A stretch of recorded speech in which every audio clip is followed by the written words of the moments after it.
I want to get in and share with you at the outset my vision of what we're going to do today, and that is quick start guide to lighting with Canon Speedlites, really focusing upon the fundamentals of technique and focusing upon solutions that rely upon one speedlight. And I want to share with you an image I made. I actually made this image 2 summers ago at the Rocky Mountain School of Photography as a demonstration. Natural light shot. A lot of photographers describe themselves as being natural light shooters only. I only use natural light.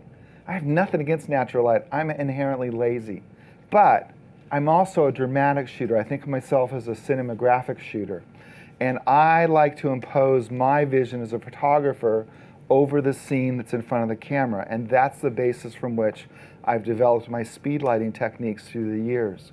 So it's really simple, just knowing a couple of camera settings to go from an okay shot to something that I think is much more interesting, because now the viewer focuses upon his face.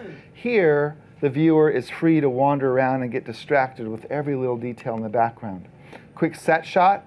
The way this lighting happened, there was a speed light on a light stand here with a grid that's concentrating the light on his face. And then you see this window here. There's another window, a twin to that window behind this brick wall, and that's allowing this beautiful rim lighting. Now, again, thinking about the potential of speed lighting, we'll get into specifics in a little bit, but softening the light. So we're going to talk today about the difference between hard light and soft light and the fact that speed lights inherently make hard light. Now, gridding the flash. Sometimes we want to make the light source appear big and soft. Other times we want to concentrate it using a very similar technique where, rather than allowing the speed light to fly all around the room and light up, this is actually a projection screen, very reflective, I created a small cone of light.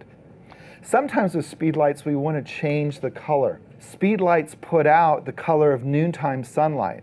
If we're shooting late in the afternoon, when the sun hits low in the horizon, it turns a beautiful golden color. Well, the problem with that photographically is that if you're using your speed light to add light into the shadows, that light actually doesn't look natural. And so by taking a small piece of amber colored plastic, we can make that speed light look just like the color of the setting sun, so we get even light on both sides of the subject's face and body. High-speed sync. So we're going to talk about the basics this afternoon of sync speed and why there are limitations on what shutter speeds you can use with flash. High-speed sync is a feature that is unique to Speedlites. So with Canon Speedlites and a Canon camera, those two devices can talk to each other and agree on how the Speedlight's going to fire a little bit differently so that the camera can fire at a faster shutter speed. In this case, I was able to take this late afternoon shot of my son Tony, who was a really good sport. That said, we're able to shoot at a fraction of a second, 2,000, 4,000th of a second, and freeze that water and make it look like ice in the middle of the air. Classic portraits. Classic portraits are really easy to do with Speedlights. This happens to be a 3-light shot, so there's a Speedlight and a softbox on the right, Speedlight and the softbox on the left, and then there's one Speedlight up behind that's providing a little bit of hair and rim light. That third one is like salt and really good chicken soup. You don't need that third one. If what you have is one Speedlight, then there are ways to use reflectors and other things to create that classic evenly lit look. Now here are some not so classic portraits that I've shot through the years with Speedlights. This is my friend Arian, and this is actually the Speedlight. So we were goofing off at a workshop, and Arian is an incredibly creative model, and we basically parked that Speedlight on the top of his head and then put the lampshade over the top, and I controlled this Speedlight with a Speedlight that was in the hot shoe of my camera. This was pre-radio. And so the Speedlight in my camera fired the instructions in a code up to the room, the ceiling of the room. This Speedlight was looking up to the ceiling for its instructions. They both fired. And we've got this really interesting one-light portrait. And all I really had to do after this was set up was adjust the shutter speed to get just enough of the room light in the shot so that he wasn't standing against a black background. So getting started with flash. If you're new to flash photography, and even if you're not, I want to go through this fundamental reminder. It's really important to consider that there are two types of light in every flash photograph. There's the ambient light. Ambient light is the light that's already there. The other part of the light in the flash photograph is that portion that's being lit by flash. So let's take a look at all three. So the light that zoomed the flash that zooms past his shoulders, it just continues on until it evaporates or whatever happens to the light over there. So the flash that's hitting Vin is being recorded by the camera, but the flash that's flying past him isn't. The drama comes because I underexposed this shot by 3 or 4 stops. So you've got to think about what's the ambient light available and how is the camera recording it. And you have to, in my opinion, do that before you think about the flash. Speedlights are great because we can manage the ambient light differently from the flash. And by the way, just in all fairness, that's true for studio strobes as well. But it is not true for continuous light sources. So if you have big soft boxes that have a half dozen compact fluorescent lights in them, if it's a light source that's always on, we don't have the independent control of the ambient light separate. Why? Because continuous light sources are a type of ambient light. So here's the set shot. This is what it looked like to the camera. This is natural light photography at its best on that particular day. Soft light everywhere, everything's being lit equally, so nothing is standing out. This is worth writing down. This is worth burning into your brain. That the Speedlite is the camera setting that controls ambient light in a flash photograph. You want to make the ambient light dimmer, change the shutter speed. So let's take a look at why that's true. So this is relative to these dimensions, an 800th of a second. Why? Because when your Speedlite's on at full power, it's on for about an 800th of a second.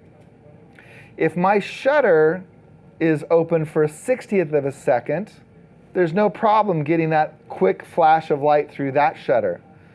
Now, I change my shutter speed by 2 stops. I go from a 60th to 125th, that's 1 stop, and then down to a 250th.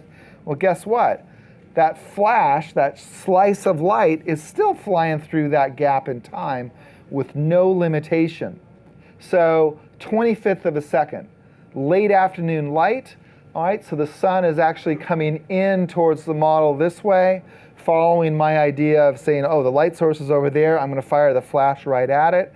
I had a single Speedlite in an impact quick box, which you can get here at B&H.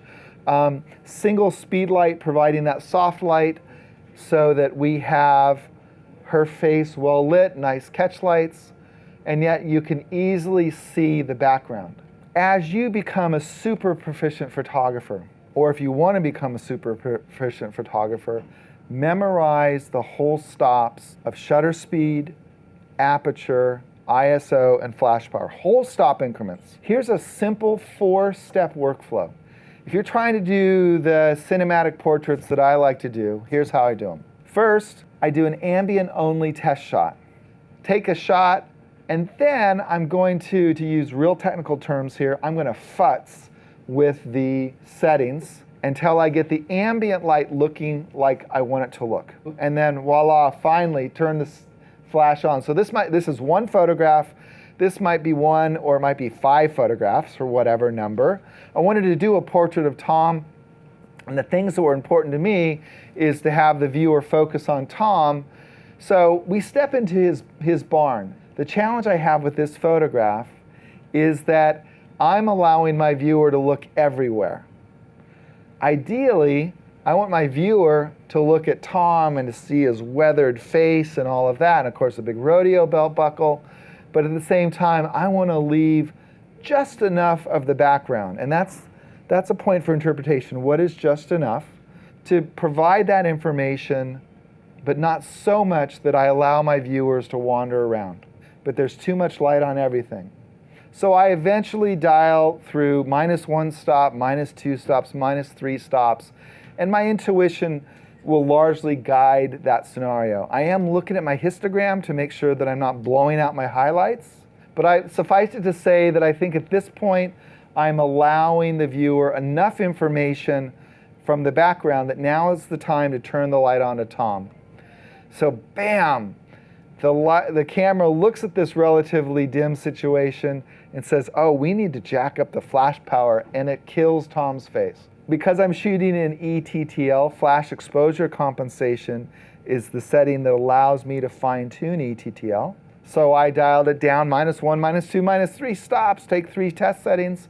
And once I have that dialed in, then I can work on expression and posturing and so on. Let's think about some of the basics of flash power. The most important thing to consider for me in choosing the mode of my Speedlite, because mode is all about who sets the flash power, is the distance between the Speedlite and my subject fixed or variable.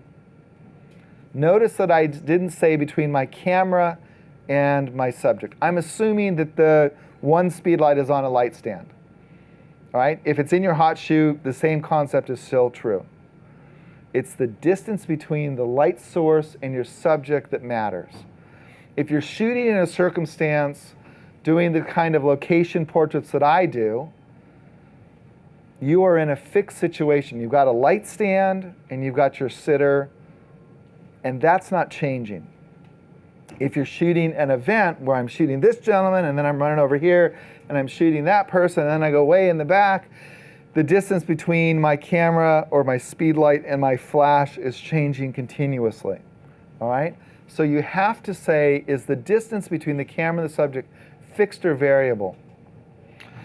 If it's variable, E-TTL is the mode that you want to use for your Speedlite. Why? Because the camera is going to set the power. And it will do this calculation in a fraction of a second. It doesn't slow your Speedlite down at all. Flash exposure compensation is the way that you control flash power. Manual mode is the flash mode you should use when you're sitting in a situation where the distance between the flash and the subject, not the camera and the subject, the flash and the subject is fixed. Speedlite controls, we've just talked about mode. Sync is really important. Zoom, and then pan and tilt. All right, sync speeds and sync modes.